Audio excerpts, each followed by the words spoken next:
First aid for stress. Welcome to SIEN. Even though the stress response is an automatic response and you can't really consciously control it, there are things you can do to affect it or dial it down. In this video, I'm going to share a technique with you that I like to call first aid for stress, and it basically stops the bleeding. I find it very useful in moments of acute stress and tension. These moments could be things like a difficult interaction with another person, a boss, or someone you're in a relationship with. It could also be things like being stuck in traffic or running late. These moments of stress can also be a little bit more subtle, like when you're sitting at your desk and you're working on a project, or when you remember something that happened, or you have a thought about something that is stressful. Since for a lot of us, stress has become such a normal part of our lives, it can be tricky to identify these moments, but the good news is your body will let you know if you pay attention. Our bodies react very directly to stress, and I've already made a video discussing the symptoms of stress. Check it out if you haven't already. If you pay attention to what your body is doing, you can more easily identify when the stress response has started kicking in. A very common reaction to stress is muscle tension, and a lot of us will actually pull up our shoulders when we start to feel stressed, or tense our abdominal muscles. You might also notice your mind is racing, you're feeling overwhelmed, so you find it difficult to make decisions or concentrate. Your mind feels a little scattered. Your breathing can change as well, become more shallow, or you might hold your breath altogether. Another time when the stress response is triggered in a subtle way is when you're watching a scary movie.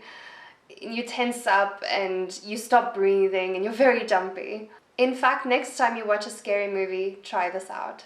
So the technique I'm going to share with you is called tactical breathing. This technique is used by people who go into emergency situations like first responders. It slows down your heart rate and clears the mind. Okay, let's do it. So essentially, you breathe in for 4 counts, hold your breath for 4 counts, exhale for 4 counts, and hold for 4 counts, and repeat.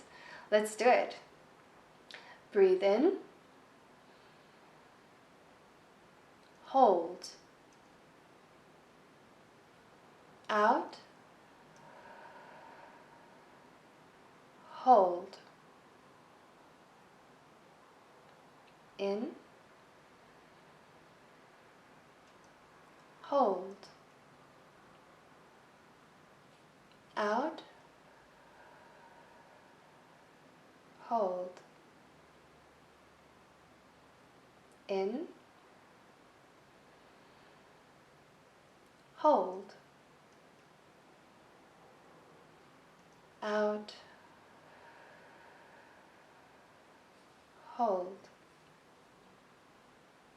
Resume normal breathing.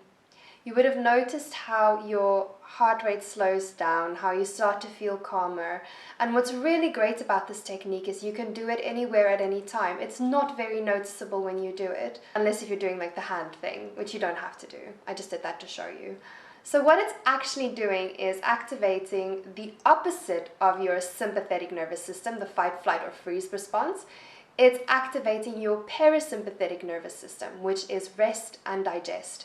And this system takes over when you're relaxed and helps with digestion and other functions in the body.